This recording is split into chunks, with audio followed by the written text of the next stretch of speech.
आप सभी का हमारे वीके जीके स्टडी चैनल पर स्वागत है। यदि आप चैनल पर नए हैं तो हमारे चैनल को सब्सक्राइब कर दें और बेल आइकन को दबा दें ताकि हमारे द्वारा आने वाले नोटिफिकेशन आपको मिलता रहे।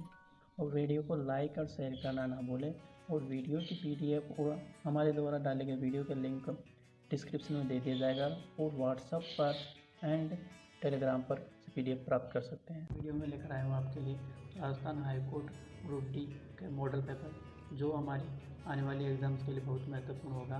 तो फ्रेंड्स, इसी आधार पर है जो हमारा आने वाले एग्ज़ाम्स हाई कोर्ट के लिए जो पेपर होगा वो इसी आधार पर होगा। और इसमें कुल 85 प्रश्न होंगे जो हमें 2 घंटे में करने हैं। यह एग्ज़ाम ऑनलाइन ना होकर ऑफलाइन होगी। सो फ्रेंड्स, चलते हैं। हमारा पहला भाग है, इसमें जो 40 प्रश्न हिंदी के हैं और बी भाग में जो 20% राजस्थान जीके के और सी भाग में जो 25% इंग्लिश के हैं, यानी कुल 85% होंगे। तो देखते हैं हमारा पहला प्रश्न जो हिंदी का है कि वैश्वानर का पर्यायवाची है। ऑप्शन ए तनिया, सुधा, मंदाकिनी, अग्नि। तो इसके लिए ऑप्शन डी आंसर हो जाएगा अग्नि। ठीक है, इसमें प्रश्न ज़्यादा कठिन नहीं होंगे, लेकिन ये जितना कठिन आपके लिए उतने ही और स्टूडेंटों के लिए है। सो ध्यान लगा करके पढ़ना है। ठीक है, नेक्स्ट प्रश्न है, निम्न में से कौन सा अरण्य का पर्यायवाची है? जंगल, सुधा, अंशुमाली, अंबिका। तो ऑप्शन ये आंसर करेक्ट हो जाएगा। ठीक है, नेक्स्ट प्रश्न हमारा कुसुम, परसुम, सुमन आदि किसके पर्यायवाची है? कमल, पुष्प, पवन और पृथ्वी। तो वे पुष्प के पर्यायवाची हैं, कुसुम, सुमन और परसुम। ठीक है, नेक्स्ट प्रश्न हमारा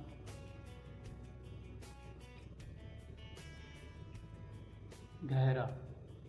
गहरा का विलोम शब्द है उथला, अचिर, नगर, मधुर। तो ऑप्शन ये आंसर करेक्ट हो जाएगा। ठीक है, आपको जो एग्ज़ाम में इतनी जल्दी नहीं करना है, क्योंकि एग्ज़ाम आपको 2 घंटों में पूरा करना है और आराम से करना है, क्योंकि 2 घंटे में आराम से 85% हो सकते हैं। सो आपको है जो ज़्यादा जल्दी नहीं करना है, आराम से करना है, यानी कि आपसे कोई भी किसी प्रकार की गलती ना हो। और इसमें आपके लिए टाइम भी काफ़ी है, यानी 2 घंटे में 85% आप आराम से कर सकते हो। ठीक है, तो नेक्स्ट प्रश्न हमारा कि विधि का विलोम शब्द है मिलन, निषेध, स्मरण, कोशक। तो ऑप्शन बी आंसर करेक्ट हो जाएगा। विधि का ऑपोजिट होगा निषेध। ठीक है, नेक्स्ट है राम का विलोम शब्द है सीता, रावण, लक्ष्मण, श्याम। तो ऑप्शन बी आंसर करेक्ट हो जाएगा रावण। ठीक है फ्रेंड, आपको बता दूं प्रश्न इतने ही सरल आएंगे, ज़्यादा कठिन नहीं होंगे। ठीक है, तो आपको है जो इतना भी नॉर्मल नहीं लेना है कि ये तो सिंपल है, इसके लिए तैयारी करना नहीं है हमें, अब तो बहुत आसानी से कर लेंगे। जितना आसान आपके लिए उतने ही अदर स्टूडेंटों के लिए है। सो फ्रेंड्स, पढ़ाई में लग जाओ और अधिक से अधिक मेहनत करो ताकि आप अपनी मंजिल तक पहुंच सको। और 8वां प्रश्न हमारा, निम्न में से इली किसका शब्द युग्म है? आपको बता दूं कि आप इस पीडीएफ में क्लिक किया, यानी कि ये हमारा यूट्यूब लिंक दिया गया है VK GK study. Other video को देखने के लिए आप इस यहाँ पीडीएफ पर यूट्यूब लिंक पर क्लिक कर सकते हैं, जिससे आप हमारे यूट्यूब चैनल पर पहुँच सकते हैं और हमारी जो पिछली और जो आने वाली वीडियो है उसकी पीडीएफ आप वहाँ से डिस्क्रिप्शन के लिंक से प्राप्त कर सकते हो। और वहीं पे डिस्क्रिप्शन में व्हाट्सएप ग्रुप और टेलीग्राम ग्रुप का लिंक भी मिल जाएगा। ठीक है, आप प्रत्येक पीडीएफ पर जो यहाँ से क्लिक करके सीधा यूट्यूब पर पहुँच सकते हैं। तो हमारा प्रश्न था कि निम्न में से इली का किसका शब्द युग्म है? तो इसके ऑप्शन है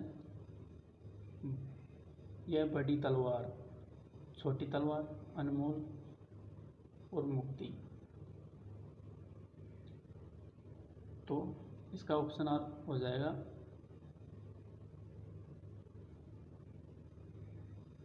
प्रश्न हमारा कि निम्न में से इलिक किसका शब्द युग्म है?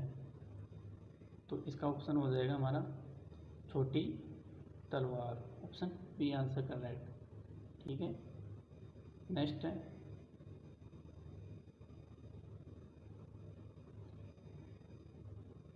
कि भवन, निम्न में से भवन किसका शब्द युग्म है?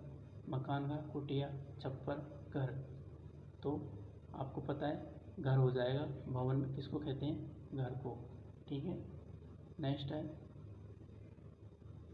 निम्न में से शब्द युग्म सही मेल खाता है, यानी इसमें से कौन सा है जो सही मेल खाता है? खर, गधा, गज, बकरी, गज, चौड़ाई और आभास व्यक्ति। तो इसका आंसर हो जाएगा खर। खर किसे कहते हैं? गधे को, यानी ये सही है। और इसमें एक गज देखें तो इसमें बता रहा बकरी, गज यानी होता है हाथी, और दूसरा होता है गज यानी नाप। ठीक है, लंबाई चौड़ाई की नाप। ठीक है, और एक होता है आभास, यानी इसमें विपत्ति, ये गलत है। आभास यानी होता है प्रतीत होना, यानी अनुभव होना। ठीक है, नेक्स्ट है कि निम्न में से कौन सा शब्द शुद्ध है? तो भौगोलिक, भौगोलिक, भौगोलिक और भौगोलिक। तो आपको इसमें देखना है कौन सी मात्रा और कौन सी छोटी है, कौन सी बड़ी है, ये शब्द आपको है जो इसका आपको पता लगाना है। तो इसका होगा आंसर सी, यानी कि भौगोलिक। ठीक है, यानी भवटिवा के आगे डबल यानी बढ़ाव की मात्रा और फिर ली की मात्रा है जो छोटी है, ये आपको ध्यान रखनी है। ठीक है, इसमें 2 से 3 प्रश्न पूछे जाएंगे। नेक्स्ट है निम्न में से कौन सा शब्द शुद्ध है? तो अतिशयोक्ति, अतिशयोक्ति, ये 2 बार रिपीट हो गए हैं, कोई सा भी ऑप्शन लगा लेना आप, अतिशयोक्ति और अतिशयोक्ति। तो ऑप्शन ये आंसर करेक्ट हो जाएगा, अतिशयोक्ति। ठीक है, नेक्स्ट है निम्न में से कौन सा शब्द शुद्ध नहीं है? जागृत, आजीविका, अधीन, आशीर्वाद। तो इसके लिए हो जाएगा ऑप्शन डी, आशीर्वाद। ठीक है, नेक्स्ट है निम्न में से कौन सा वाक्य शुद्ध है? तो पहला है चुपचाप से चले जाओ, बी चुपचाप चले जाओ, और सी चुपचाप धीरे से जाओ, और डी चुपचाप से चले जाओ। तो इसमें भी है दो ऑप्शन रिपीट हुए हैं, टाइप करने में मिस्टेक हुई है। तो इसमें हमारा आंसर हो जाएगा ऑप्शन बी, चुपचाप चले जाओ। ठीक है, यानी और बाकी के में है जो धीरे से, ये अनावश्यक शब्द है। ठीक है, और हमारा सही आंसर कौन सा बैठ रहा है? ऑप्शन बी, चुपचाप चले जाओ। ठीक है, नेक्स्ट है निम्न में से कौन सा वाक्य शुद्ध है? तो ऑप्शन ए है वह सायकाल के समय आया था, वह सायकाल में आया था, वह सायकाल आया था, और ऑप्शन डी है वह सायकाल को आया था। तो इसके लिए ऑप्शन सी आंसर करेक्ट हो जाएगा, वह सायकाल आया था, यानी शाम को आया था। ठीक है, नेक्स्ट है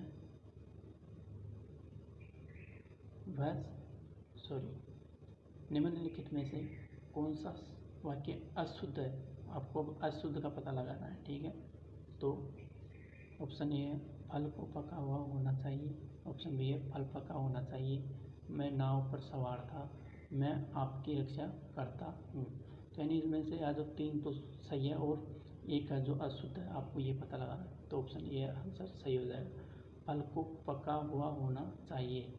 ये शब्द ऐसा नहीं होता, ये होता फल पका होना चाहिए, ये शुद्ध होगा। तो इसमें तो अशुद्ध पूछा है, तो ऑप्शन ये आंसर करेक्ट हो जाएगा, अशुद्ध शब्द में फल को पका होना चाहिए। ठीक है, नेक्स्ट प्रश्न देखते हैं, किस क्रम में वाक्य शुद्ध है? ऑप्शन ए मुझे भारी दुख हुआ, व्याकरण के बहुत मुद्दे चिंतनीय, आकाश में दीर्घकाय बादल छा रहे हैं, इनमें से कोई नहीं। तो ऑप्शन सी आंसर करेक्ट हो जाएगा, आकाश में दीर्घकाय बादल छा रहे हैं, यानी यह वाक्य शुद्ध है। ठीक है, नेक्स्ट है मुहावरा, केर बेर का संग होना मुहावरे का सही अर्थ है। शत्रुता होना, विरुद्ध स्वभाव वाले व्यक्तियों का एक मत होना, अत्यधिक प्रेम होना, समान स्वभाव वाले व्यक्तियों का एक मत होना। तो ऑप्शन बी आंसर करेक्ट हो जाएगा, विरुद्ध स्वभाव वाले व्यक्तियों का एक मत होना। ठीक है, नेक्स्ट है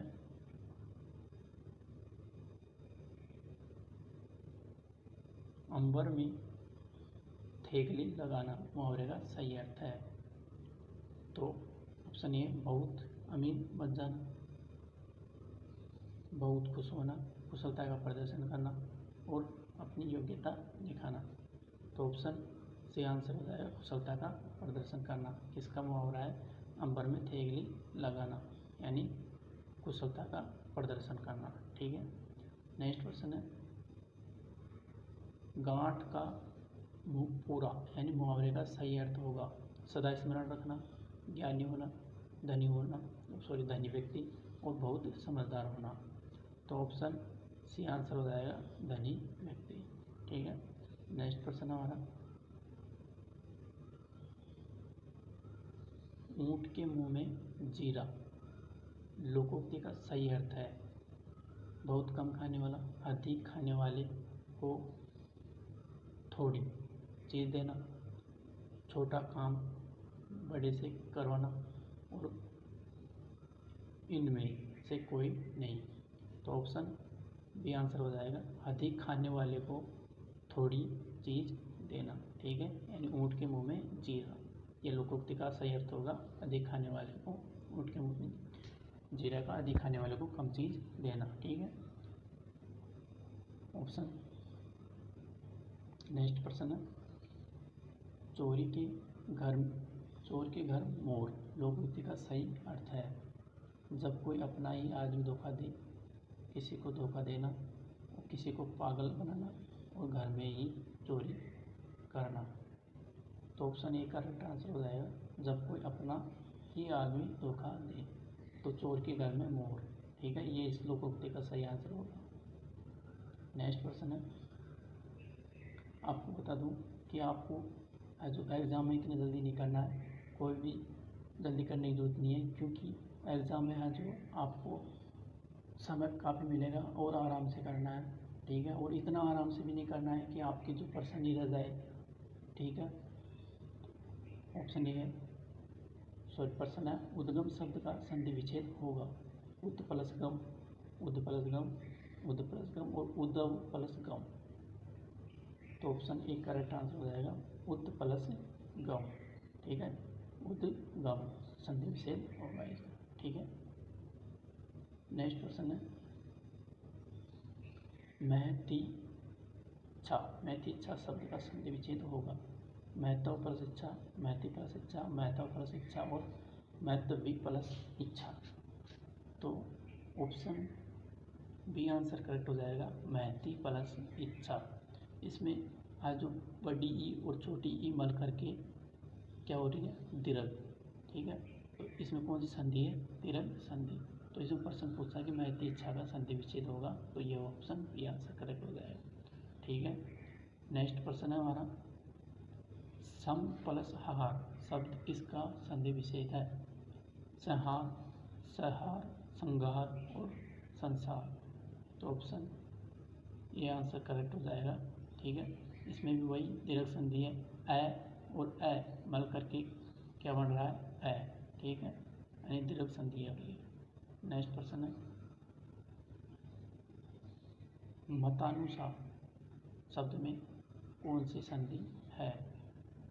ठीक है, तो इसमें ऑप्शन ए करेक्ट हो जाएगा, यानी दीर्घ संधि। ठीक है, यानी कि मत, ठीक है, प्लस अनुसार। तो इसमें भी ए प्लस ए मिल करके आज जो क्या बन रहा है? और है। ठीक है, इसलिए क्या बन रहा है इसमें? मतानुसार। ठीक है, नेक्स्ट क्वेश्चन होगा हमारा ऑप्शन प्रश्न मनोहर शब्द में कौन सी संधि है? दीर्घ, विसर्ग, गुण और यण। तो ऑप्शन बी आंसर करेक्ट हो जाएगा, विसर्ग। देखो विसर्ग संधि कैसे है, मन मूल शब्द है, मन विसर्ग प्लस हर है, ठीक है। तो विसर्ग का है जो अ के साथ मिलकर के क्या बन जाता है, ओ बन जाता है, ठीक है। तो इस प्रकार से इसमें कौन सी संधि होगी, विसर्ग संधि, ठीक है। मनोवर में कौन सी संधि होगी, विसर्ग संधि, ठीक है। नेक्स्ट प्रश्न है कि 28 में कौन सा समास है। प्रश्न को ध्यान से देखना है, जल्दी नहीं करनी है, ठीक है। आपके पास काफ़ी समय होगा, इसमें आप गलती कर सकते हो। जैसे कि ऑप्शन ए है द्वंद्व समास, द्विगु समास, बहुव्रीहि समास और कर्मधारय समास। तो हर एक लड़का शायद इसमें जो जिसने कम दिमाग लगाया वह जल्दी से जल्दी और बी आंसर लगाएगा, द्विगु समास। क्यों, क्योंकि द्विगु समास की पहचान है कि पहला शब्द क्या होता है, संख्यावाची होता है, ठीक है, संख्या पर आधारित। तो इसमें संख्या दिखाई दे रही है 28, ठीक है। तो वे लगाएंगे सीधा द्विगु समास, लेकिन ये गलत है, ठीक है।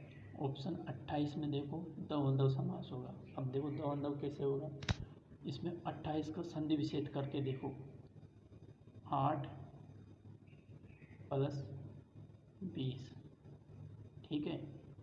तो यानी क्या हो गया, 8 और शब्द लगा देंगे समास वगैरह करने पर, और 20, ठीक है। तो अब आपको पता होगा ये पहचान किसकी है, द्वंद्व समास की, ठीक है। द्वंद्व समास की क्या होती है, 8 और 20 यानी माता पिता, ठीक है। ये इस किसकी होती है, द्वंद्व समास की पहचान, ठीक है। आपको गलती नहीं करनी, आराम से करना है, आपके पास काफ़ी समय बचेगा, ठीक है। नेक्स्ट प्रश्न है बेवफा में कौन सा समास है, अव्ययीभाव समास, द्विगु समास, बहुव्रीहि समास और कर्मधारय समास। आप सभी बता सकते हैं शायद बेवफा शब्द का, इसमें बे शब्द आया हुआ है। तो पहचान यदि आपने पढ़ा है तो याद करो क्या हो सकता है, ऑप्शन ए हो जाएगा अव्ययीभाव समास, ठीक है। अव्ययीभाव समास की पहचान है क्या, अव्ययीभाव समास की पहचान है कि पहला शब्द में या तो नाव, ठीक है, या बेव, ठीक है, या आओ, ये शब्द आ जाते हैं। तो उसके शब्द के पहले तो बिना लिखते हैं समास वगैरह करने पर, और बाद में रहित लिखते हैं, ठीक है। जैसे कि बेवफा यानी वफा के बिना, या वफा से रहित यानी बिना वफा से, ठीक है। जैसे और उदाहरण देखें तो बेजुबान, ठीक है। बेजुबान में क्या होगा, इसका समास वगैरह करने पर बे यानी बिना, ठीक है, जुबान के यानी जिसकी जुबान नहीं है, तो ये हो जाएगा बेजुबान, ठीक है। ये ऐसे उदाहरण है जो अव्ययीभाव समास के हैं। नेक्स्ट क्वेश्चन हमारा कि नीलकंठ में कौन सा समास है। ऑप्शन देखते हैं, अव्ययीभाव, द्विगु समास, बहुव्रीहि, कर्मधारय। तो ऑप्शन सी आंसर करेक्ट है, बहुव्रीहि समास। आपको यहाँ पे मैं एक कन्फ्यूज़न दूर कर देता हूँ कि जो नीलकंठ शब्द है, ये नीलकंठ शब्द है, इसमें दो समास बनते हैं। समास कौन कौन से बनते हैं, जैसे नीलकंठ मैंने अभी बताया कि एक तो हो रहा है सीधा ही बहुव्रीहि है, ठीक है, बहुव्रीहि समास। बहुव्रीहि कैसे हो रहा है, क्योंकि जिसका नीला है कंठ, अर्थ में परिवर्तन हो रहा है कौन सा, शंकर भगवान, ठीक है, या कहे तो शिव, ठीक है। तो ये तो पहचान है किसकी किसकी है, बहुव्रीहि समास की, ठीक है। और अब दूसरा कौन सा है, तो दूसरा होगा इसमें कर्मधारय समास। कौन सा, कर्मधारय। अब कर्मधारय कैसे होगा, जैसे कि विशेषण व विशेष्य की विशेषता बताने वाला शब्द क्या कहलाता है, कर्मधारय। यानी उपमा की उपमा से जो तुलना की जाती है उसमें ये क्या कहलाता है, कर्मधारय समास। जैसे कि जो कंठ है नीला, यानी नीले की जो उपमान की विशेषता, यानी उपमा की तुलना किससे की गई है, नीले कलर से। कंठ की तुलना किससे की गई है, कंठ कैसा है, नीला, तो इसमें कर्मधारय समास भी बन रहा है। लेकिन यदि इस प्रकार से आपको एग्जाम में ऑप्शन में है जो मिले, यानी दोनों ही ऑप्शन है इसमें, कर्मधारय और बहुव्रीहि, ऐसी स्थिति में आपको जो बहुव्रीहि समास ही करना है, न कि कर्मधारय समास। ठीक है। और कर्मधारय समास कब होगा, जब कोई जो पैराग्राफ है, यानी कोई श्लोक है, ठीक है, यदि उसमें जो नीलकंठ शब्द का यूज हो और तब आपसे पैराग्राफ में पूछे, जैसे शब्द लिखा हुआ पैराग्राफ, वो पैराग्राफ में आ जाए नीलकंठ, तो आपको कर्मधारय समाप्त करना है। कौन सा समास करना है, कर्मधारय। लेकिन यहाँ पे तो आंसर कौन सा होगा, ऑप्शन सी, यानी बहुव्रीहि समास होगा। तो आपको ध्यान रखना है कि ऐसी स्थिति में जब दो समासों के बने, यानी तो उसमें से आपको बहुव्रीहि समास ही करना है। नेक्स्ट है, निम्नलिखित में से किस शब्द में द्विगु समास नहीं है। प्रश्न को ध्यान से पढ़ना है, गलती नहीं करनी है। इसमें पूछा नहीं है, यानी द्विगु समास नहीं है, तो वे शब्द देखने हैं जिसमें द्विगु समास नहीं है। तो ऑप्शन ये, तिरंगा, सप्ताह, नीलकंठ, पंचवटी। पहले ये पहचान करोगे द्विगु समास के शब्द का जो परिभाषा क्या है कि पहला शब्द होना चाहिए संख्यावाची। तो इसमें तीन में तिरंगा, सप्ताह में सप्त और पंच में पंच, यानी कि नीलकंठ में सब जो संख्यावाची शब्द नहीं है, इसमें बहुव्रीहि समास आ रहा है। तो ऑप्शन आंसर कौन सा होगा हमारा सही हो जाएगा, नीलकंठ, ये है जो द्विगु समास नहीं है। नेक्स्ट क्वेश्चन है, निम्नलिखित में से किस शब्द में तत्पुरुष समास है। शोकाकुल, मारामारी, नीलकंठ, पंचवटी। ठीक है, तो ऑप्शन ये आंसर करेक्ट हो जाएगा, शोकाकुल। तत्पुरुष समास कौन सा है, अब देखो आपको बता दूं, तत्पुरुष समास में है जो कारक शब्द है, कर्ता ने कर्म को करण से संप्रदान अप्रदान के लिए संबंध का की और अधिकरण में पर। ठीक है, इसमें से आपको कर्ता को छोड़ करके और कर्म से लगाना है, यानी कर्ता को छोड़ करके कहाँ से, कर्म से। तो कर्म ने, ठीक है, कर्ता ने कर्म को करण से। ठीक है, तो इसमें कर्ण कौन सा है, करण जो तत्पुरुष समास है। जैसे कैसे, करण से, यानी कि शोक, यानी होता है दुख, शोक से आकुल। ठीक है, ये इसका सही समास विग्रह होगा। तो इसमें तत्पुरुष समास कौन सा है, तत्पुरुष समास है कर्ण से, यानी कि कर्ण तत्पुरुष समास होगा। ठीक है, नेक्स्ट प्रश्न होगा हमारा, वह शब्द जो क्रिया की विशेषता बताता है कहलाता है विशेषण, क्रिया विशेषण, सर्वनाम, समास। ठीक है, कोई सी भी एक परिभाषा पूछ सकता है, संज्ञा, सर्वनाम, ठीक है, क्रिया विशेषण, विशेषण आदि की। ठीक है, तो ये हो जाएगा क्रिया विशेषण, ऑप्शन बी आंसर हो जाएगा। वह शब्द जो संज्ञा की विशेषता, क्रिया की विशेषता बताता है कहलाता है क्रिया विशेषण। ठीक है, नेक्स्ट प्रश्न हमारा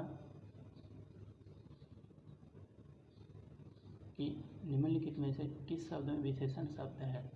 मनीष, मंदिर, सुंदर और संसार। तो ऑप्शन सी आंसर हो जाएगा, सुंदर। सुंदर क्या है, विशेषण शब्द है। तो विशेषण शब्द कौन सा है, गुण। ठीक है, गुणवाचक। सुंदर कौन सा है, गुणवाचक विशेषण है। ठीक है, नेक्स्ट क्वेश्चन हमारा, छोटा भाई के लिए एक सार्थक शब्द क्या होगा। अग्रज, अनुज, ज्येष्ठ, देगे, सभी। तो आप सभी जानते होंगे, ऑप्शन बी आंसर करेक्ट हो जाएगा, अनुज को यानी छोटा भाई कहते हैं। ठीक है, नेक्स्ट है, जो देखने योग्य न हो के लिए एक सार्थक शब्द क्या होगा। अदृश्य, अदर्शनीय, अनदेखा, अनजान। तो ऑप्शन बी आंसर करेक्ट हो जाएगा, अदर्शनीय, जिसे देखने योग्य न हो, यानी जिसे देखा नहीं जा सकता, वह क्या कहलाता है, अदर्शनीय। नेक्स्ट है, वह रात को रो रहा था, शब्द में कौन सा काल है। तो आप सभी बता सकते हैं, क्योंकि अपन जो टेंस की बात है, ये टेंस यानी काल, ठीक है, हिंदी में कह दो। तो अपन है जो 5वीं से 8वीं 10वीं कक्षा में हम टेंस पढ़ लेते हैं, तो ये हो जाएगा वर्तमान काल, ठीक है। वह रात को पढ़ रहा था, या भूतकाल या भविष्यकाल, और इनमें से कोई नहीं। तो इसका ऑप्शन बी आंसर करेक्ट हो जाएगा, भूतकाल, क्योंकि वह रात को रो रहा था, यानी कब रो रहा था, रात को, तो भूतकाल यानी भूत हो गया वो, तो ठीक है, यानी वो बात गई, वो क्या कहलाएगा, भूतकाल, ठीक है। नेक्स्ट क्वेश्चन है कि किस शब्द में वर्तमान काल है। वह बाजार जा चुका है, तुम कल कहाँ गए थे, हम आज दिल्ली जाएंगे, वे खाना खाएंगे। ऑप्शन ये आंसर करेक्ट हो जाएगा, वह बाजार जा चुका है। जो कार्य वर्तमान में हो रहा है वही वर्तमान काल कहलाता है, ठीक है। प्रश्न ऐसे आएंगे, ज़्यादा कठिन नहीं होंगे, थोड़े से जो कुछ नॉर्मल भी होंगे और थोड़े कठिन भी होंगे, ठीक है। तो मेहनत तो करते रहना है, न कि नॉर्मल नहीं समझना है, क्योंकि सभी है स्टूडेंट हैं जो उतने ही पढ़ते हैं जितने आप पढ़ते हैं, और उनको अभी है जो इतनी मेहनत करनी है जितनी आपको करनी है। तो नेक्स्ट क्वेश्चन, राजेश चतुर छात्र है, वाक्य में कौन सा विशेषण है। गुणवाचक, व्यक्तिवाचक, संकेतवाचक और परिमाणवाचक। तो ऑप्शन ये आंसर करेक्ट हो जाएगा, गुणवाचक। ऐसे राजेश क्या है, चतुर है, यानी चालाक है, ठीक है। तो इसमें चतुर कौन सा विशेषण बता रहा, गुणवाचक विशेषण, ठीक है। नेक्स्ट प्रश्न हमारा, किस शब्द में जातिवाचक संज्ञा है। गाय, पशु, राजेश, सुंदर। तो ऑप्शन बी आंसर करेक्ट हो जाएगा, पशु। यह पशु क्या है, जातिवाचक संज्ञा है, ठीक है। ये तो हमारा पार्ट ए, और पार्ट बी है राजस्थान जीके के। पहला प्रश्न हमारा, लोक देवता मल्लीनाथ का मंदिर कहाँ से स्थित है। तो ऑप्शन ए है तिलवाड़ा बाड़मेर, नाथद्वार राजसमंद, ब्यावरज में, केलवाड़ा बाड़ा। तो ऑप्शन ए आंसर करेक्ट हो जाएगा, तिलवाड़ा बाड़मेर। आपको मैं बता दूं कि तिलवाड़ा तो जो स्थान है वह तो बाड़मेर में, और एक है तलवाड़ा, ठीक है। तो यह है बांसवाड़ा में, कहाँ पे, बांसवाड़ा में, ठीक है। कंफ्यूज नहीं हो रहा है, क्योंकि इसमें तो ती से शुरू होती है, यानी छोटी मात्रा लगी, और इसमें नहीं लगी हुई, ये तलवाड़ा बांसवाड़ा है, ठीक है। तो तिलवाड़ा बांसवाड़ा है, तो उसमें तो क्या है, लोक देवता मल्लीनाथ का मंदिर है ना। और तिलवाड़ा जो बांसवाड़ा है उसमें तुरताई माता का मंदिर है। किसका है, तुरताई माता का मंदिर, 18 हाथों वाले देवी भी कहते हैं, ठीक है। तो नेक्स्ट क्वेश्चन हमारा, किस लोक देवता की पूजा गोरक्षक के रूप में की जाती है। तेजा जी, रामदेव जी, पाबू जी और गोगा जी, ठीक है। तो ऑप्शन सी आंसर करेक्ट हो जाएगा, पाबू जी, ठीक है। ये जितने भी 20 प्रश्न दिए गए हैं ये सभी एग्ज़ाम में पूछे गए प्रश्न हैं, ठीक है। ये उस PDF से लिए गए हैं जो PDF में मैंने पहले आपको आज 250 प्रश्नों को जो 50-50 प्रश्न करके वीडियो बनाई है, प्रीवियस ईयर के सभी एग्ज़ाम से पूछे गए प्रश्न उनमें से ली गई है। और वह PDF आपको है जो कंप्लीट होने पर कुल 500 प्रश्नों की PDF, ठीक है जो आपको उपलब्ध करा दी जाएगी जब वो कंप्लीट हो जाएगी, ठीक है। उसमें है जो 1 लाइनर, ठीक है, यानी एक ऑप्शन पर आधारित प्रश्न होंगे, और उनके आगे लिखा होगा कि कौन सा प्रश्न कौन सी एग्ज़ाम में पूछा गया है, ठीक है। वो PDF हम जल्दी आपको उपलब्ध करा देंगे जब वो कंप्लीट बनकर तैयार हो जाएगी। और उसमें अदर सब्जेक्ट जैसे कंप्यूटर जीके, राजस्थान जीके आदि के प्रश्न भी जो PDF है वो भी हम उसमें लिंक पर डाल देंगे, जिस पर दबाकर आप सीधे उस PDF पर पहुँच सकोगे। वह PDF आपके लिए बहुत महत्वपूर्ण होगी। तो फ्रेंड्स आप वेट करो, और हमारी इस वीडियो को प्राप्त करने के लिए हमारे चैनल को सब्सक्राइब और लाइक कर देना, क्योंकि ये आप सब्सक्राइब करके बेल आइकन को दबाओगे तभी आपके पास नोटिफिकेशन आएगा, ठीक है। तो ये प्रश्न है, चूहों की देवी के रूप में प्रसिद्ध है, करणी माता, केला देवी, शाकंभरी माता, नारायणी माता। तो ऑप्शन ये करेक्ट आंसर हो जाएगा करणी माता। कहाँ पर है? ये बीकानेर में है, ठीक है, बीकानेर जिले में से स्थित है। और आपको ये ऑप्शन सी बता देता हूँ कि शाकंभरी माता का जो मंदिर है ये जो एक तो चौहान शासक है उनकी कुल देवी है, ठीक है, और दूसरी है जयपुर की कछुआ शासकों की। तो आप कंफ्यूज नहीं होना है कि एक तो कछुआ शासकों की और एक चौहान, दोनों शासकों की है, जो एक तो शाकंभरी माता और चौहानों की और एक कछुआ वंश की है, ठीक है। नेक्स्ट क्वेश्चन अपना, किस लोक देवता की ख्याति 4 हाथों वाले लोक देवता के रूप में की जाती है? 4 हाथों वाले लोक देवता, तो वह वीर कल्ला जी, बाबू जी, Goga ji, Teja ji. Option B answer correct हो जाएगा, वीर कल्ला जी। नेक्स्ट क्वेश्चन है, वह लोक देवता जिसे गोगा जी की भांति नागों के देवता के रूप में प्रसिद्धि प्राप्त है? आप सभी को पता होगा, बाबू जी, गोगा जी, तेजा जी और वीर कल्ला जी। तो वे हैं तेजा जी, ठीक है। गोगा जी और तेजा जी दोनों हैं जो नागों के देवता के रूप में जाने जाते हैं, ठीक है। नेक्स्ट क्वेश्चन है, रामदेव जी के मंदिरों में फहराए जाने वाले ध्वजों को क्या कहा जाता है? ऑप्शन ए है बिखेर, मुरीद, नेजा और इनमें से कोई नहीं, ठीक है। तो ऑप्शन सी आंसर करेक्ट हो जाएगा हमारा, नेजा। रामदेव जी के मंदिरों में फहराए जाने वाले ध्वजों क्या कहलाते हैं? नेजा कहलाते हैं, ठीक है। नेक्स्ट प्रश्न आ गया। अभी जो मैंने पिछले प्रश्न में बताया था कि सांभर में किस देवी का मंदिर से स्थित है, ठीक है। तो सांभर में शाकंभरी माता का मंदिर स्थित है। ऑप्शन ये करेक्ट आंसर हो जाएगा। सांभर कहाँ है? जयपुर में, ठीक है। और ये कहाँ, किस शासक की जो कुल देवी है?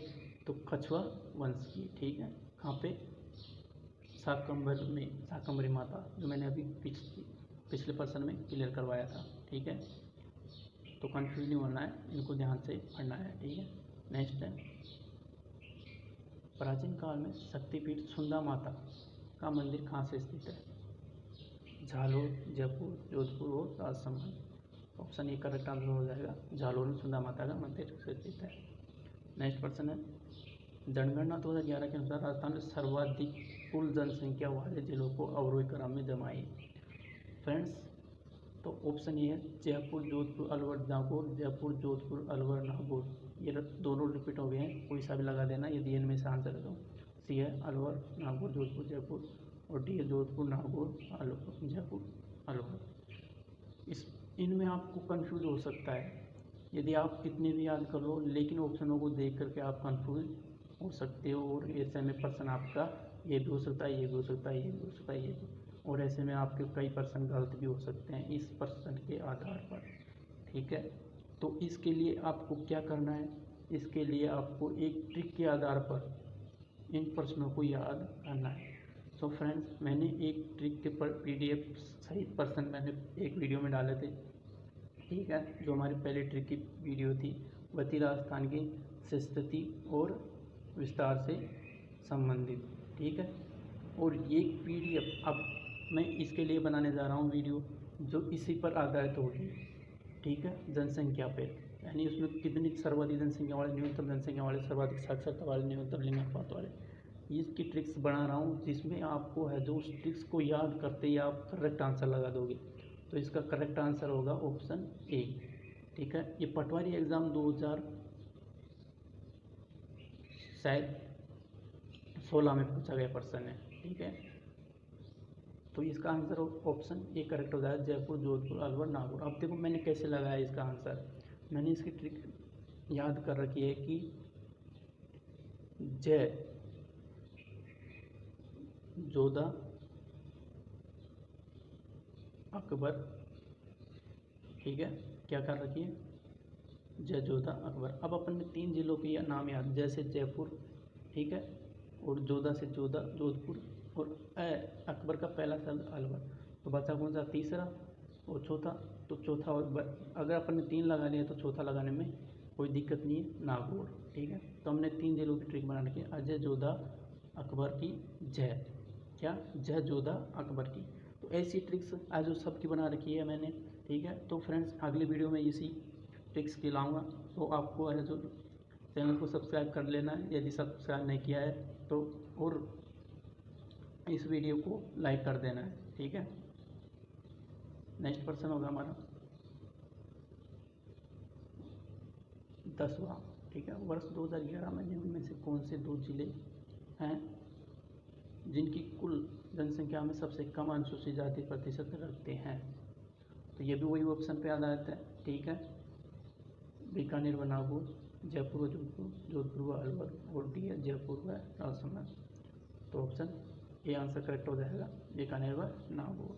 ठीक है, मैं आपके इसके लिए बहुत ही अच्छी PDF बनाऊंगा और वीडियो भी बनाऊंगा जो ट्रिक्स पर आधारित होगी, और आप यदि आप उस ट्रिक्स को याद कर ले तो एग्ज़ाम में जो वो ट्रिक आपको याद आ जाए तो बिल्कुल सही तरीके से आंसर करेक्ट करोगे आप। ठीक है, नेक्स्ट क्वेश्चन है, राजस्थान में किस गणना में सर्वाधिक जनसंख्या 10 की वृद्धि दर अंकित की गई? 1981, 1982, 1991, 1994।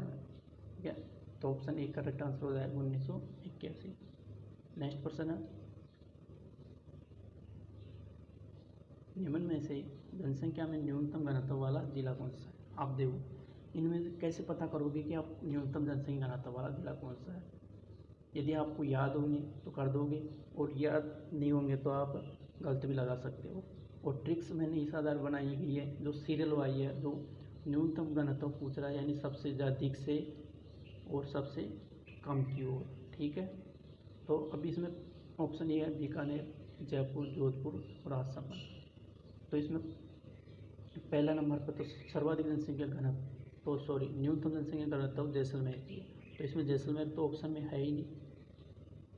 ठीक है, तो इसके बाद का कौन सा है ये आप वैसे याद रह गया, तो ये ट्रिक्स के द्वारा याद कर सकते हो। ऑप्शन ए करेक्ट आंसर हो जाएगा, बीकानेर। देखो इसकी ट्रिक्स कैसे है, इसकी ट्रिक है जे ले बी, क्या जलेबी नहीं जलेबी, क्योंकि जे से क्या बन रहा है जैसलमेर, बी से बीकानेर, जलेबी बाढ़ चुरा ले गई, ले गई। ठीक है, तो बाढ़ से बाड़मेर, जलेबी जलेबी जैसे जैसलमेर, बी से बीकानेर हो गया। ठीक है, बाढ़ से बाड़मेर हो गया, चू से चूरू। तो 4 जिले आप इस ट्रिक्स के द्वारा याद रख सकते हो। आप बिल्कुल सही आंसर लगाओगे ऑप्शन देखते ही, यानी ऑप्शन ए करेक्ट है तो ऑप्शन ए ही होगा यदि आपको ट्रिक्स याद आ जाती है। तो बीकानेर है न्यूनतम जनसंख्या घनत्व वाला जिला। ठीक है, नेक्स्ट क्वेश्चन है, राजस्थान की कितनी प्रतिशत जनसंख्या ग्रामीण क्षेत्रों में निवास रहती है? ठीक है, 75.1, 76.2, 72.2% और 75.4%। तो ऑप्शन ये आंसर करेक्ट हो जाएगा 75.1%। और 90% जनसंख्या है वह कहाँ में रहती है? शहरों में रहती है। ठीक है, नेक्स्ट क्वेश्चन है, 2011 की जनगणना के अनुसार राजस्थान में कितने प्रतिशत महिलाएं साक्षर है? 56.2, 52.5, 55.4 और 52.1। तो ऑप्शन डी आंसर करेक्ट हो जाएगा 55% है कि राजस्थान जनसंख्या घनत्व 2011 के अनुसार अवरोही क्रम में जिलेवार क्रम है। देखो फिर वापस इस ट्रिक्स की जरूरत होगी। ठीक है, तो अलवर, जयपुर, भरतपुर, दौसा, और जयपुर, भरतपुर, दौसा, अलवर, दौसा, अलवर, जयपुर, भरतपुर, और लास्ट है नेक्स्ट है भरतपुर, दौसा, अलवर, जयपुर। अब इनमें कैसे किस आधार पर आप आंसर लगाओगे? यदि आपको याद होंगे तो लगा दोगे, और यदि नहीं होंगे तो आप ज़रूर गलत करोगे। तो इसके लिए आपको ट्रिक्स याद रखनी है। ये आपको ये पता रखना कि कुछ क्या रहा है जनसंख्या घनत्व 2011। तो इसकी ट्रिक्स आपको क्या है? अवरोही क्रम में यानी घटते क्रम में, यानी तो घटते क्रम में है जो हमारी ट्रिक्स बनाई गई है। ठीक है, तो यह ट्रिक्स है, तो इसका आंसर हो जाएगा ऑप्शन बी, जयपुर, भरतपुर, दौसा, अलवर। अब देखो इसकी ट्रिक क्या है, इसकी ट्रिक है जब दो अलवार, ठीक है, जब दो अलवार, तो जैसे क्या आ रहा है, जयपुर ब से भरतपुर, दो से दोसा, और अल शब्द से अलवर। तो यह है इसकी ट्रिक्स और इसके अनुसार आप करेक्ट आंसर लगा लो, ठीक है। ये भी किसी एग्ज़ाम में पूछा हुआ पर्सन है। इनमें जितने 20 पर्सन हैं वे पूरी आपकी प्रीवियस ईयर के एग्ज़ाम में पूछे गए पर्सन लिए हैं मैंने, ठीक है। नेक्स्ट पर्सन है 16। 2011 की जनगणना के अनुसार राजस्थान की कुल साक्षरता दर कितनी है? 56.2, 52.5, 66.1, 55.4%। तो ऑप्शन सी आंसर करेक्ट हो जाएगा, 66.1% राजस्थान की कुल साक्षरता। और राजस्थान की साक्षरता के बराबर जो साक्षरता है वह करौली जिले की है। किसकी? करौली जिले की। अब कितनी है? तो वह है 66.2%, ठीक है, 66.2% है करौली जिले की। नेक्स्ट क्वेश्चन है हमारा विश्व जनसंख्या जनसंख्या 2011-12 में राजस्थान की कुल जनसंख्या का लगभग कितना प्रतिशत अंश है? पर्सन सही है कि विश्व की जनसंख्या का 2011-12 में राजस्थान की कुल जनसंख्या का लगभग कितना प्रतिशत है? 100%, 4.2%, 85.25% और 95.4%।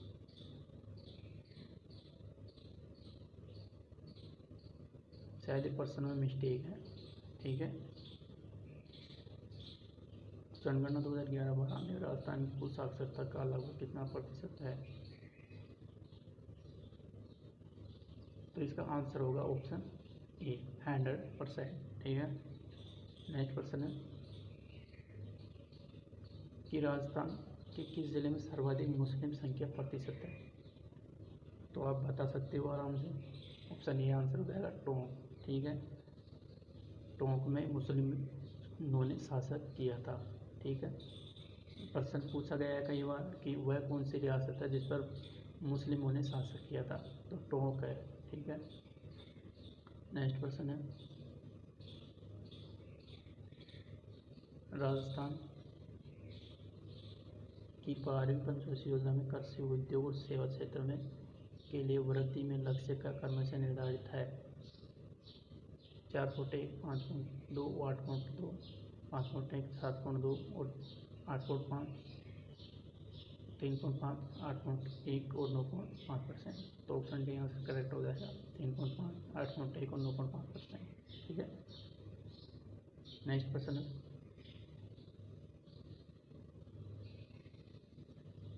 कि राजस्थान के चौथे वित्त आयोग के अध्यक्ष कौन है? बी.डी. कल्ला, राजेश पवार, वी.के. यादव और इनमें से कोई नहीं, ठीक है। तो ऑप्शन बी आंसर करेक्ट हो जाएगा, बी.डी. कल्ला। तो ये था ऑप्शन आपका बी, और अब सी आता है इंग्लिश का, ठीक है। तो हमारा पहला प्रश्न है, डायरेक्शन देखते हैं निर्देश। इन क्वेश्चन नंबर 1 से 2 out of 4 alternative choose the one which synonyms. क्या ढूंढना आपको? सिनोनिम्स जानते हो क्या किसे बोलते हैं? हिंदी में बोलते हैं पर्यायवाची, ठीक है। The meanings of the given word mark it in. पहले आपको है जो इसका हिंदी अर्थ आना चाहिए। प्रश्न में लिखा होना क्या है कि सिनोनिम, देखते ही आपको क्या करना है, यानी इसका समानार्थी देखना है, ठीक है, पर्यायवाची। प्रश्न पढ़ते हैं एक से, प्रश्न नंबर जो 1 से 2 है, आउट ऑफ 4 अल्टरनेटिव, यानी 4 ऑप्शनों में से चूज द वन, यानी एक ऑप्शन चुनना है जो क्या हो गए, पर्यायवाची और समानार्थी होते हैं, यानी सिनोनिम्स ऑफ द मीनिंग, यानी उस मीनिंग का। गिवन वर्ड और मार्केट, यानी जो नीचे दिए गए वर्ड है उनमें से मार्क करो, यानी चिन्ह। तो ऑप्शन ये है रिपोज। रिपोज का क्या होगा सिनोनिम? रिप्लेस, कीप, रेस्ट और रिप्लेस। तो आपको इसके लिए सिनोनिम्स के लिए आपको जो वोकेबुलरी अधिक से अधिक याद होनी चाहिए, यानी कि मेरा मतलब है कहने का कि आपको इनका हिंदी अर्थ आना चाहिए सभी का, तब जाके तो आप सिनोनिम्स और एंटोनिम्स दोनों कर सकोगे, नहीं तो नहीं कर सकोगे, ठीक है। और एक ट्रिक भी है, उस आधार पर भी आप कर सकते हैं। यदि आपको हिंदी अर्थ नहीं आता है तो मेरे को समय मिलने पर मैं आपको उस ट्रिक के द्वारा भी आप इसको बता दूंगा, ठीक है। ट्रिक्स के द्वारा बिल्कुल सही तो नहीं लगा सकते, लेकिन यह है कि आप 100 में से जो 50% आप आंसर सही लगा सकोगे। ठीक है, तो ये है रिपोज। रिपोज का मतलब होता है आराम। क्या? आराम। और तो अब ये आराम शब्द है, तो अब इनमें से वह शब्द है वो आराम का इंद्रियर्थ हो, तो ऑप्शन ये आंसर करेक्ट हो जाएगा, रेस्ट। सभी जानते हैं कि रेस्ट कर लो, अपन कोई भी थक जाते हैं तो क्या कहते हैं, रेस्ट करो थोड़ा, तो यानी आराम करो, तो इसका सिनोनिम्स होगा रिपोज। ठीक है, अदर को देखें तो पहले से यानी आप जानते हैं स्थान। ठीक है, कीप यानी रखना, और रिप्लेस यानी होता है प्रतिस्थापित करना, यानी एक वस्तु की जगह दूसरी वस्तु रखना, प्रतिस्थापित करना। ठीक है, नेक्स्ट है, इसका भी सिनोनिम्स देखना है, हैंडसम। हर कोई जानता है हैंडसम, यानी इसका इंद्रियर्थ होगा सुंदर, बहुत सुंदर, यानी कि दिखने में क्या हो, अच्छा। ठीक है, तो इसका सिनोनिम्स होगा ब्यूटीफुल, वेरी गुड, इंटेलिजेंट और अडोर्नर। तो आपको इनका इंद्रियर्थ भी आना जरूरी है, यानी इनके वोकैबुलरी के अर्थ मीनिंग भी आनी जरूरी है। तो इसकी ऑप्शन ये आंसर करेक्ट हो जाएगा, ब्यूटीफुल यानी सुंदर, हैंडसम यानी सुंदर। और अदर ऑप्शन को देखिए तो वेरी गुड बहुत अच्छा, इंटेलिजेंट होशियार, और अडोर्नर यानी सजा हुआ। ठीक है, अडोर्नर यानी सजा हुआ। ठीक, नेक्स्ट क्वेश्चन है थर्ड, जीनियन। जीनियन का अर्थ होता है साफ। क्या होता है? साफ। तो ऑप्शन गुड, क्लीन, डल, डर्टी, तो ऑप्शन बी आंसर आ जाएगा हमारा सही, क्लीन। मिस्टेक है मीनिंग में लिखने में, CLEA आएगा यहाँ पे। ठीक है, क्लीन यानी साफ, स्वच्छ। ठीक है, तो ऑप्शन बी आंसर करेक्ट हो जाएगा। अदर को देखें तो गुड यानी जानते हो, अच्छा। डल यानी यानी जिसके पास बुद्धि नहीं है, यानी बिल्कुल भोट, निर्बुद्धि व्यक्ति। ठीक है, डल कहते हैं निर्बुद्धि, जिसके पास बुद्धि नहीं है। और डर्टी यानी होता है गंदा। ठीक है, नेक्स्ट क्वेश्चन हमारा डायरेक्शन यानी निर्देश। इन क्वेश्चन नंबर 3 से 4। ठीक है, आउट ऑफ फ्रॉम अल्टरनेटिव, यानी 3 से 4 में जो दिए गए अल्टरनेटिव ऑप्शन है, यानी ऑप्शन दिए गए उनमें से चूज करना है एक वन एंटोनाइम्स। क्या? एंटोनाइम्स यानी कि ऑपोजिट। ठीक है, यदि आपको हिंदी अर्थ भी नहीं आता तो आपको ये मेन शब्दों को ध्यान रखना है, एंटोनाइम्स, सिनोनिम्स। ठीक है, उस आधार पर आप ऑप्शन को लगा सकोगे। Meaning of the given word marking, या नीचे जो दिए गए गिवन शब्द हैं उसमें एंटोनाइम्स को मार्क करो। तो इसमक का इंडिया देखो पहले आप कि इसमक यानी होता क्या है। इसमक यानी होता है संतुष्ट। ठीक है, तो अब इसका आप क्या करोगे, इसका ऑपोजिट करना है, न कि सिनोनिम। तो सेटिस्फाइड यानी कि संतुष्ट होता है, ये तो सिनोनिम। तो डिससेटिस्फाइड, तो ऑप्शन बी आंसर करेक्ट हो जाएगा, यानी कि असंतुष्ट या असंतुष्ट। तो ये ऑप्शन बी आंसर हो जाएगा, डिससेटिस्फाइड। अदर ऑप्शन देखिए तो अदर ऑप्शन सीरियस यानी गंभीर। ठीक है, और क्लियर यानी अभी मैंने ऊपर बताया था साफ। ठीक है, ये सही मीनिंग है, क्लियर ऊपर है तो मिस्टेक है टाइप करने में। ठीक है, नेक्स्ट क्वेश्चन है अकॉर्ड। अकॉर्ड का नियत होता है सहमत। क्या? सहमत, या कहे तो सामंजस्य। क्या? सामंजस्य। ठीक है, तो ये इसका ऑप्शन ये है डिसएग्रीमेंट। तो इसका आंसर यही हो जाएगा, अपोजिट क्या है, डिसएग्रीमेंट। एग्रीमेंट यानी जानते हो, यानी सहमत। तो ये क्या हो जाएगा, डिस लग गया तो ऐसा, ये अपोजिट हो गया। वेलकम का जानते हो, स्वागत है। डिसरेस्पेक्ट यानी अनादर। क्या? अनादर।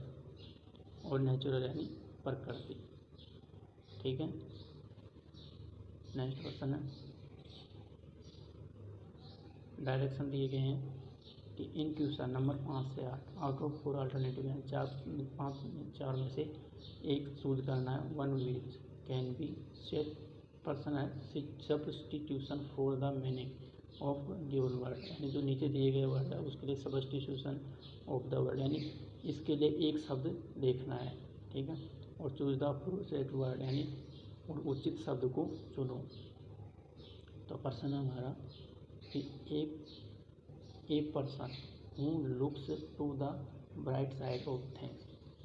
यदि आपको इंग्लिश नहीं पढ़ना आता है और उसका हिंदी अर्थ नहीं करना आता है तो आप एग्ज़ाम देने की ज़रूरत ही नहीं है, क्योंकि आजकल का जो भाग्य भी ऐसा नहीं है हमारा कि अपन वैसे ही जो ठप से ठोके और अपन आंसर को लगाए और हमारा आंसर करेक्ट हो जाए। ठीक है, तो बिना फालतू के माँ बाप के पैसे खर्च करने का कोई मतलब नहीं है। ठीक है, तभी एग्ज़ाम की तैयारी हो जब आपको हिंदी अर्थ आते हैं उसके। ठीक है, तो पर्सन है इसका हिंदी आप करते हैं कि ए पर्सन एक व्यक्ति हूँ, वो बीच में आ गया तो ये तो कंजक्शन का कार्य करेगा। किसका? कंजक्शन यानी जोड़ने का कार्य करेगा, न कि हूँ का अर्थ यहाँ पे कौन नहीं होगा, कौन नहीं होगा। यहाँ पे अर्थ होगा हूँ का अर्थ होगा जो, क्या? जो कंजक्शन का कार्य है। एक पर्सन एक व्यक्ति जो looks to the bright side of thing यानी वस्तु के जो ब्राइट साइड यानी चमकीली सत्य की ओर देखता है, यानी उसको है जो मतलब जो उस पर दया रखता है, मेहरबानी करता है, यानी उसको है जो और चीज़ों को अगर नहीं लेता है। ठीक है, तो इसके लिए एक शब्द हो जाएगा हमारा ऑप्शन ए ऑप्टिमिस्ट। ठीक है, ऑप्टिमिस्ट का होता है आशावादी। ठीक है, क्या होता है? आशावादी। तो वह व्यक्ति कौन सा है? आशावादी। ऑप्शन ए करेक्ट आंसर होता है। ठीक है, अदर ऑप्शन को देखिए तो अपन डेस्टिट्यूट। ठीक है, तो डेस्टिट्यूट का मतलब होगा, क्या होता है? भिखारी।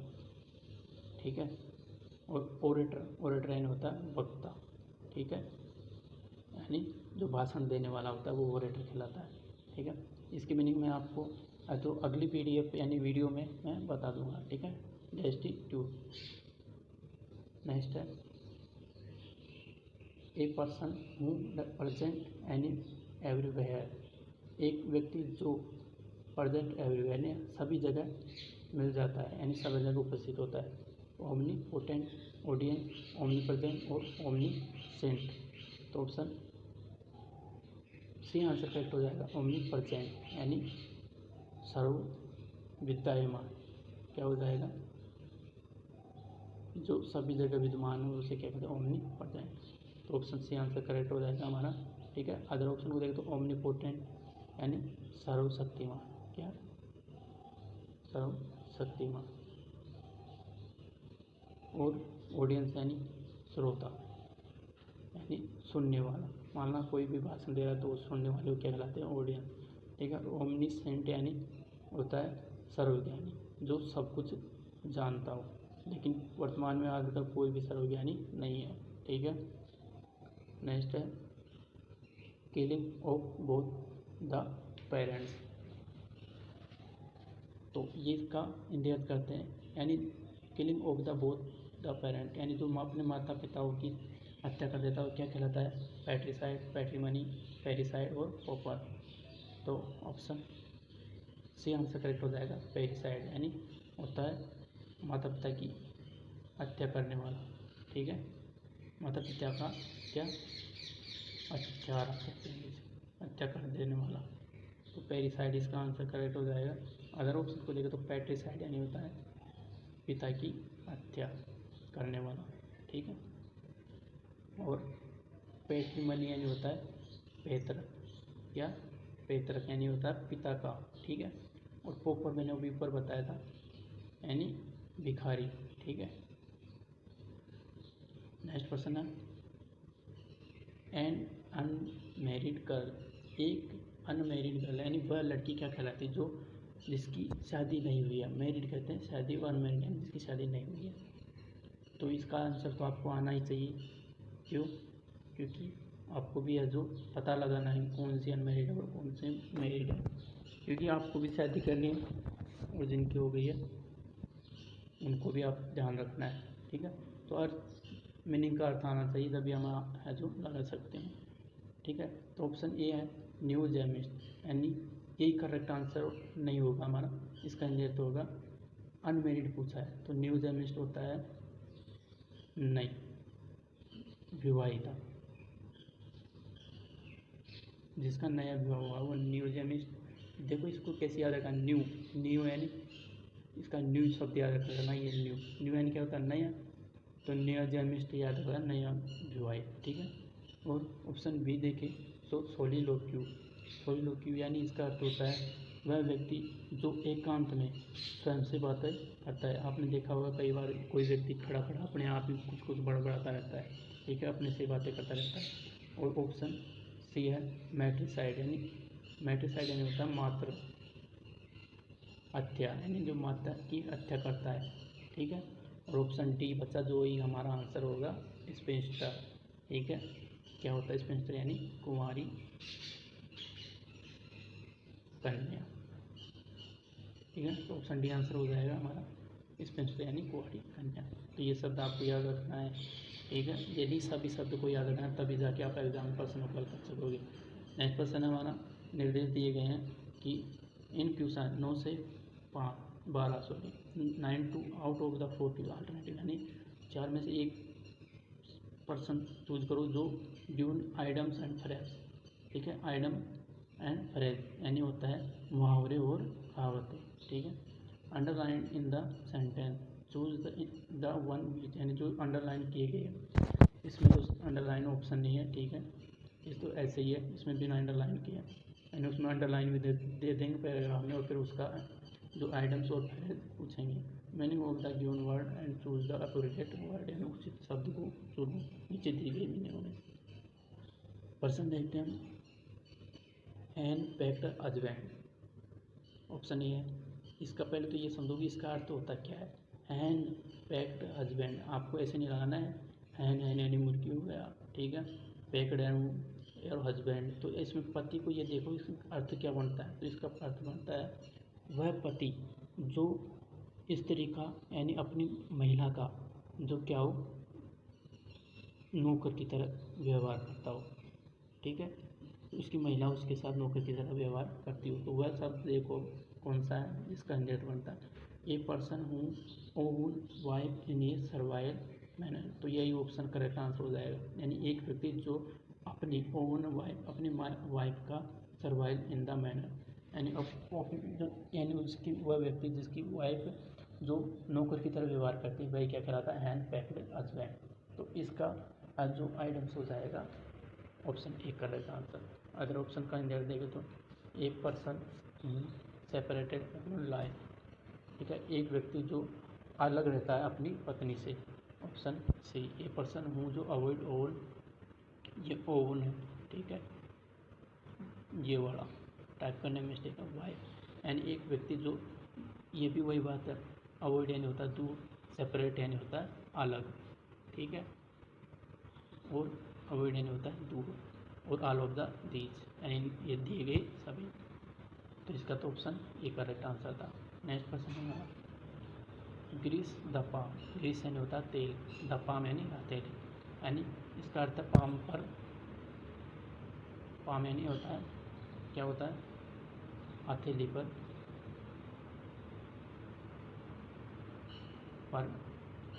तेल लगाना। तो इसका अर्थ हो जाएगा टू अटैक अनफेयरली, यानी किसी पर बुरी तरीके से आक्रमण करना। टू ब्रीव का अर्थ होता है रिश्वत लेना, क्या होता है रिश्वत लेना। तो यही हमारा करेक्ट आंसर हो जाएगा रिश्वत लेना, यानी कहते हैं ना हथेली पर तेल लगाना, तो यानी कि हो जाता है यानी वो रिश्वत लेना चाहता है व्यक्ति। और नेक्स्ट ऑप्शन को देखें तो टू इंसॉल्वेंट यानी होता है लुटेरा, क्या जो बैंकों को लूटते हैं वे लुटेरे कहलाते हैं। और टू बिग प्रॉफिट बड़ा लाभकारी, ठीक है।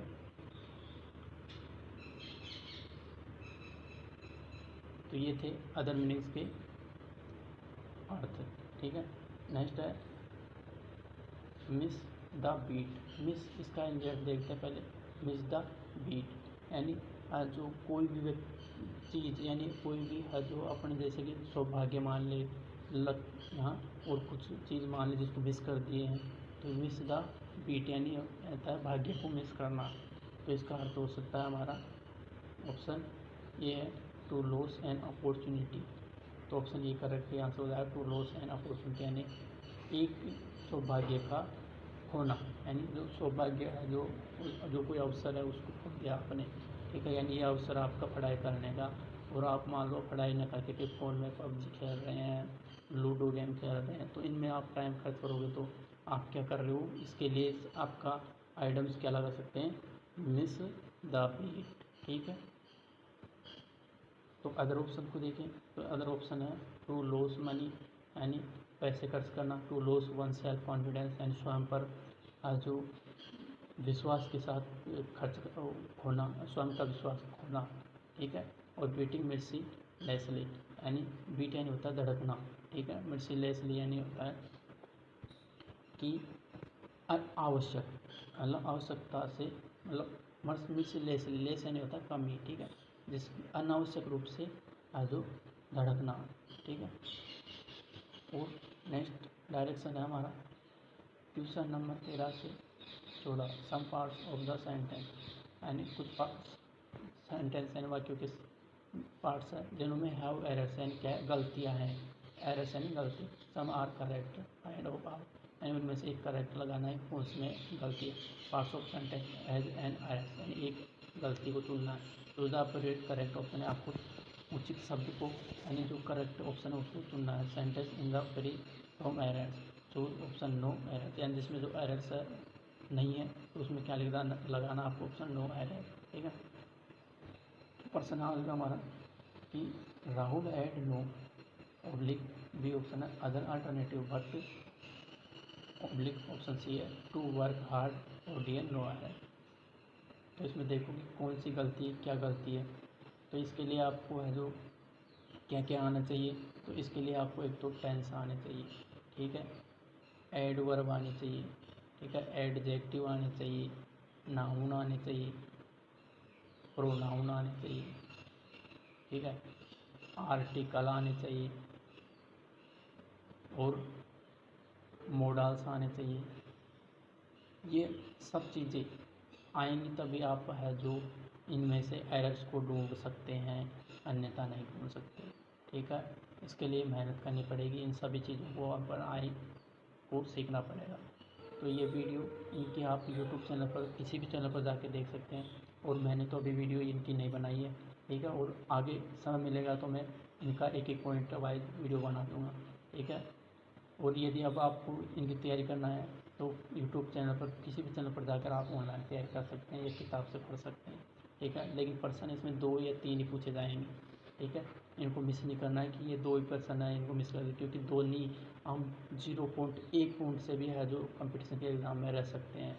यहाँ पे तो 2 नंबरों की बात है। ठीक है, तो हमें इग्नोर नहीं करना है, यानी इनको छोड़ना नहीं है, इसके लिए हमें मेहनत करनी पड़ेगी। ठीक है, तो ऑप्शन देखते हैं हम, तो गलती कहाँ है, ऑप्शन बी में गलती है। ठीक है, option B other alternative but, कैसे, जैसे कि इसमें एडवर्ब की गलती है, अदर के बाद में आता है देन, क्या आता है, देन, अदर हुआ, हाँ इधर हुआ, क्या हुआ, सॉरी रादर, RATHER, और कौन सा हुआ, अदरवाइज।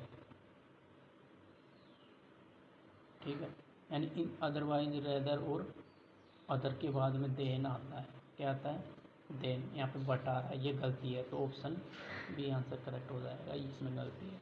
ठीक है, नेक्स्ट क्वेश्चन है, तो यह है हमारा option A, this TV serial is going on for 3 years no errors. तो इसमें टेंस को जानो पहले तो कि क्या कमी है, क्या गलती है। ठीक है, तो this TV channel serial is going, यानी इज गोइंग यानी जा रहा है, कब से, फॉर 3 years, अब पहचान मिल रही है फॉर 3 years, यानी टाइम, और फोर यानी फोर और सिंस का प्रयोग कौन से टेंस में किया जाता है, तो ये इनका यूज किया जाता है, एक तो परफेक्ट हुआ या परफेक्ट कंटिन्यूस। ठीक है,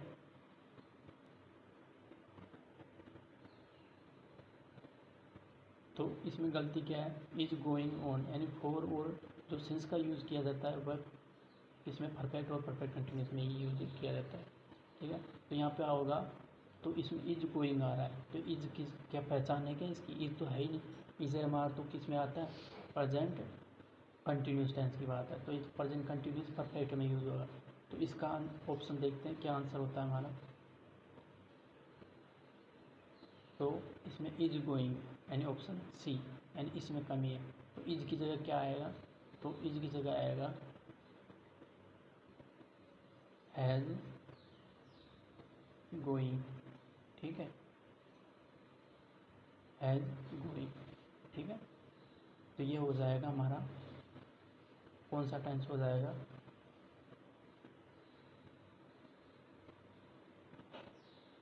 तो ये हो जाएगा हमारा टेंस प्रेजेंट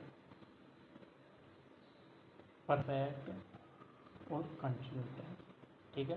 पहचान क्या है, वर्ब की फर्स्ट फॉर्म प्लस आईएनजी और हेल्पिंग वर्ब होती है बीन, ठीक है, हैज या हैव, ठीक है।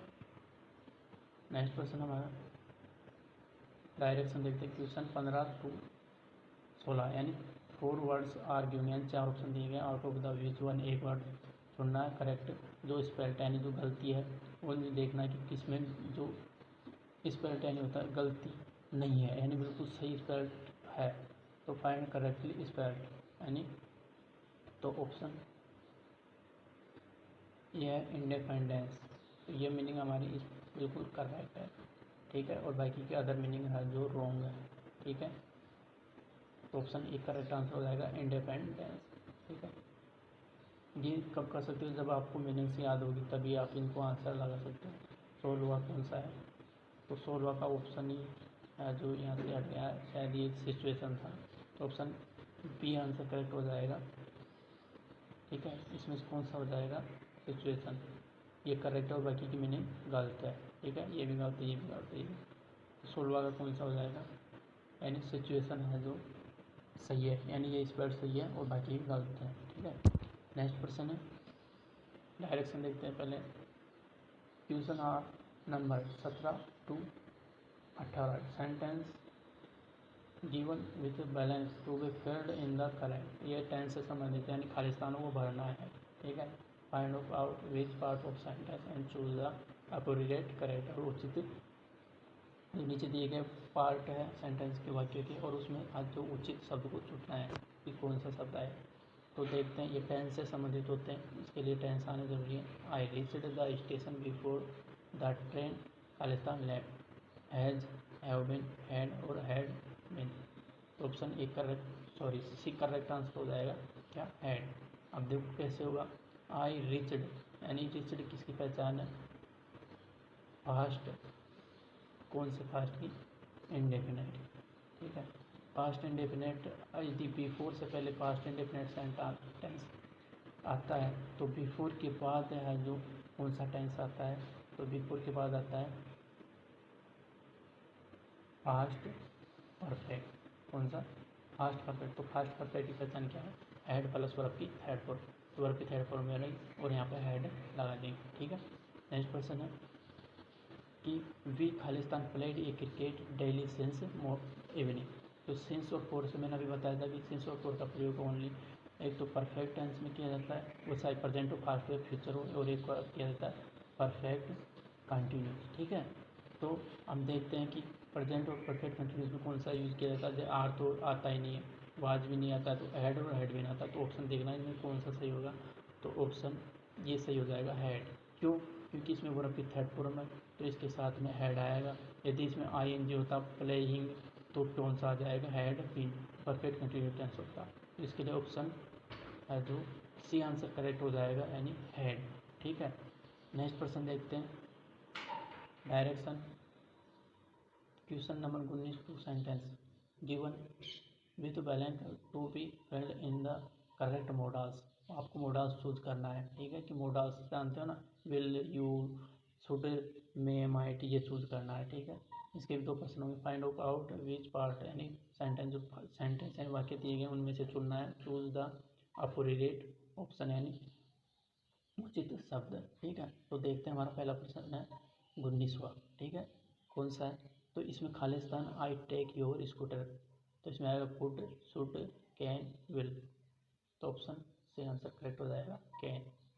अब कैन कैसे आएगा, can I take your scooter, यानी कि जो फ्रेंडली होता है, यानी जो फ्रेंडली, यानी जो फ्रेंडली वो लेते हैं, जैसे permission, I take your scooter, जैसे ही एक फ्रेंड दूसरे फ्रेंड को कहता है कि क्या मैं आपका स्कूटर ले सकता हूँ, तो कैन का यूज होगा। यदि ये होती है अनौपचारिक। यदि औपचारिक की बात की जाए, ठीक है, तो औपचारिक परमिशन, तो इसके लिए क्या करते हैं, कुड का प्रयोग होता है। ठीक है, नेक्स्ट है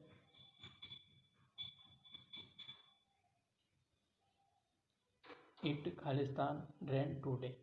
तो ऑप्शन खालिस्तान में आएगा वुड, में, माइट और must. Option B answer correct हो जाएगा में। इट में रेन टूडे, यानी कि संभावना, अनौपचारिक संभावना। कौन सी अनौपचारिक संभावना बता रहा है साइंस। ठीक है, तो में आ जाएगा, यानी आज वर्षा हो सकती है। ठीक है, होगी नहीं, अनौपचारिक है, इसीलिए क्या आएगा में। ठीक है, और 21वां प्रश्न है, इसके लिए हम डायरेक्शन पढ़ते हैं पहले। डायरेक्शन है क्वेश्चन नंबर 21 टू 22, यानी 21 से 22 sentence and given are change to the direct to indirect, यानी डायरेक्ट से इनडायरेक्ट में सेंटेंस चेंज करना है। यानी इसमें यहाँ पे क्या कौन सा यूज करना है, यानी स्पीच को आना चाहिए। डायरेक्ट सेंटेंस को इनडायरेक्ट में चेंज करना। Find out what part of the sentence, जो सेंटेंस में दिए गए, जो सेंटेंस में दिए गया है उनमें से चुनना है। Choose the correct sentence. ठीक है, प्रश्न हमारा कि he said we have done over work. ठीक है, तो आता है been, have been, done, done over work. ठीक है, सॉरी, इसमें ओवर का चेंज होगा, ओवर का यहाँ पे क्या हो जाएगा, देयर। शायद इसमें ऑप्शन होगा, तो ऑप्शन ये है हमारा, कौन सा, ये गलत है, क्योंकि यहाँ पे भी अपन ने चेंज किया है कि दे हैव, दे हैव का क्या चेंज होगा, यानी जो हेड में चेंज होगा। ठीक है, हेड वर्ब की थर्ड फॉर्म। ठीक है, तो ये आंसर करेक्ट होगा हमारा, कौन सा, सी। ऑप्शन सी आंसर करेक्ट होगा। ठीक है, आपको आराम से करना है, कोई जल्दीबाजी नहीं करना है, क्योंकि वह आपको आज 2 घंटे में प्रश्न करना है, और जल्दीबाजी में हर जो प्रश्न गलत भी हो सकते हैं। ठीक है, तो आंसर से करेक्ट हो जाएगा, यानी उसने कहा कि वे उनका कार्य करेंगे। ठीक है, sorry, he said that they, उसने कहा कि वे उसका कार्य कर चुका है। ठीक है, वे उसके कार्य कर चुके हैं। नेक्स्ट है सी सेड टू रवि, उसने रवि से कहा यू आर ईटिंग फूड, क्या आपने, मतलब आप खाना खा रहे हैं। तो she told Ravi that he was eating food, she told Ravi that he are eating food, she told Ravi that she are eating food, she told Ravi that she were eating food. तो इसका देखते हैं आंसर क्या होता है। ये कह रहा है सी सेड टू, तो सेड टू को टोल्ड में बदल दिया। ठीक है, रवि ऐसे क्या गया, को हटा दिया और दैट से जोड़ दिया। ठीक है, वाक्य को किससे जोड़ते हैं, दैट से। अब उसके शब्दों को अपने शब्दों में कहने के लिए सी, तो तुम इसके लिए क्या जाएगा, इसके लिए ही, और आर इज एम, आर को किसमें बदलते हैं, यहाँ पे आर है तो ई के साथ में कौन सा शब्द आएगा, वाज। ठीक है, क्योंकि एक वचन है और ईटिंग फूड है, तो ऑप्शन ये आंसर करेक्ट हो जाएगा हमारा। ठीक है, नेक्स्ट क्वेश्चन है, डायरेक्शन देखते हैं, निर्देश। क्वेश्चन 23 से 225 sentences given are changes in the passive voice. ठीक है, पैसिव वॉइस में चेंज करना है, एक्टिव से passive voice. Out of that which part of sentence and choose the correct sentence. आपको जो इस निर्देशों को पढ़ने के लिए आपको मैं शब्द को देख लेना कि इसमें क्या करना है। जैसे कि पैसिव वॉइस, तो इसका मतलब कि पैसिव वॉइस में चेंज करवा रहा है। यहाँ पे एक्टिव वॉइस भी दे सकता है, क्या, एक्टिव वॉइस, यानी जो पैसिव वॉइस का सेंटेंस दे देगा जैसे ये, और आपसे एक्टिव वॉइस भी पूछ सकता है। ठीक है, प्रश्न को ध्यान से पढ़ना है। तो नेक्स्ट है आंसर, हम ये प्रश्न हमारा कि the boy played a cricket in the field.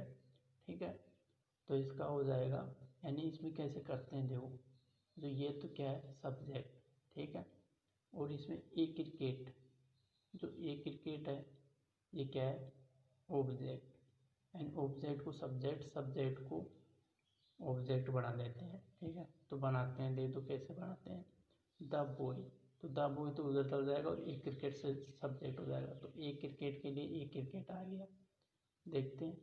और अब आता है कि इसके बाद में हेल्पिंग वर्ब, तो हेल्पिंग वर्ब नहीं दे रही है तो सेंटेंस को चेंज करते हैं टेंस के अनुसार, तो इसमें इज आ जाएगा, ठीक है।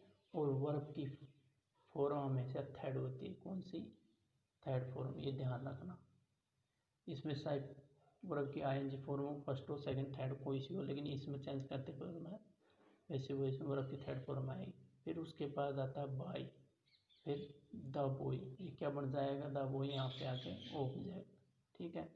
और फिर अदर इन द फील्ड, तो option A answer he correct हो जाएगा हमारा, अदर को देखने की जरूरत नहीं है, ठीक है।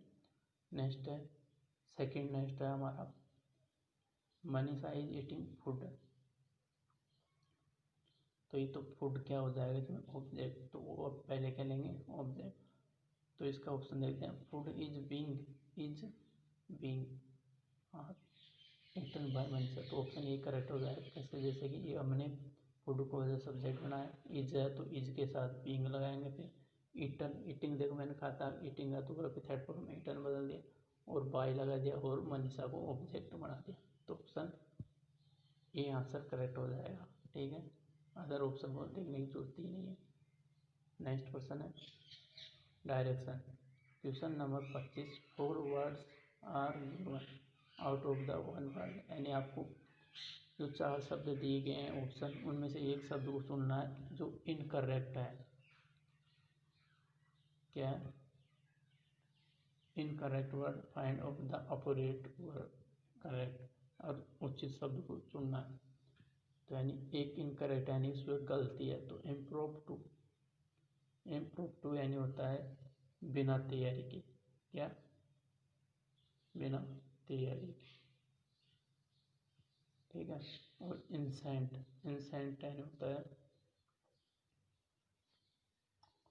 सेंट, पहले तो ये देखो इसमें सेंट यानी क्या होता है, तो यही गलती है यहाँ पे, गलती क्या है, यहाँ पे डबल एस आएगा, क्या आएगा, इसकी मीनिंग होगी C double S A N T, ठीक है। तो इंसेंट यहाँ पे एस की मीनिंग की गलत है, ठीक है। तो इंसेंट का क्या अर्थ होगा अपन को ये ध्यान लगाना है, ठीक है। तो इंसेंट का मीनिंग होगा लगातार, क्या लगातार हो जाएगा, ठीक है। और यदि सेंट का देखें तो यानी रुक कर, क्या रुक कर, तो और नेक्स्ट देखते हैं इनकंस्पिशियस यानी जिसे कोई नहीं जानता है, और इंडेलिबल यानी इंडेलिबल का होता है स्थायी, सॉरी क्या होता है स्थायी। तो ये था आज का हमारा मॉडल पेपर जो Rajasthan high court group D का है। ऐसा जो हम आगे भी आपको उपलब्ध कराएंगे कई पीडीएफ और वीडियो, तो इसके लिए आप हमारे चैनल को सब्सक्राइब कर दें और बेल आइकन को दबा दें, ठीक है। एक नोट्स देखते हैं क्या लिखा हुआ है नोट्स में कि